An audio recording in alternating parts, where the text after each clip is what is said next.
faut une idéologie. Et l'idéologie, comme je l'ai dit, ça influence la façon d'aborder les sujets. Et l'autre chose également qui va entrer dans l'idéologie, c'est par exemple la tonalité ou le ton, la manière de dire les messages. Le ton, c'est quoi par exemple? C'est OK.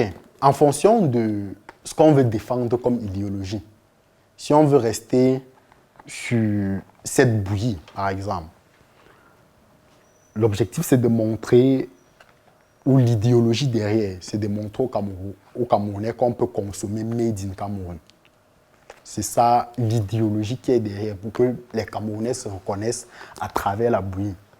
Ce serait de leur dire, OK, en fait, toute personne qui prend, par exemple, je dis n'importe quoi, une bouillie Nestlé, par exemple, c'est un pauvre.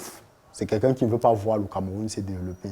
Ce qui va faire qu'il y aura une tonalité qu'on va mettre à chaque fois, soit pour choquer la personne, pour qu'elle se dise « Ah !» Donc, ça veut dire que, en fait, quand j'achète la bouillie Nestlé, là, je suis en train d'appauvrir mon pays. Et pour qu'il s'en rende compte de ça, il y a toute une façon de communiquer qu'on va mettre derrière pour le pousser à réagir. Et c'est ça qui entre un peu dans, comment je vais appeler, dans la ligne éditoriale, globalement. Donc, la ligne éditoriale, elle est fondamentale. Jamais écrit sans se dire qu'est-ce qu'on défend, qu'est-ce qu'on veut défendre.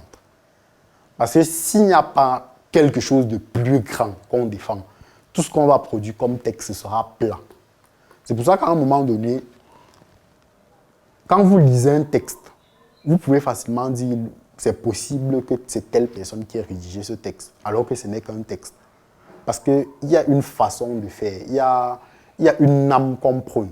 Et lorsqu'on voit ça quelque part, on peut soupçonner que non. Si c'est rédigé de telle façon, en fait, c'est parce que telle personne a rédigé. Donc, c'est un peu ça, globalement, la ligne éditoriale. Toujours se questionner, qu'est-ce qu'on défend? Ce n'est pas qu'une histoire de produit, ou ce n'est pas qu'une histoire de service. Derrière le produit ou le service, il doit avoir une âme, il doit avoir une idéologie qu'on défend. Et cette idéologie-là, en fait, elle est fixée par la ligne éditoriale, globalement. Donc, maintenant, on parlera de comment passer de l'actualité au texte de vente. Maintenant, pour ce faire, je vais prendre quelques exemples de textes que j'ai rédigés dans ce sens auparavant et on va essayer de commenter en... La mission est simple. Voici une arme capable de changer le mindset du continent africain. Détruire l'obésité de l'inconsistance intellectuelle dans laquelle se cache le coffret VIP. Il possède une arme contenant 200 heures de formation et 8 ans d'expérience entrepreneuriale. Recevez le pouvoir de devenir une meilleure version de vous-même. Armez-vous de cette clé pour une réussite entrepreneuriale.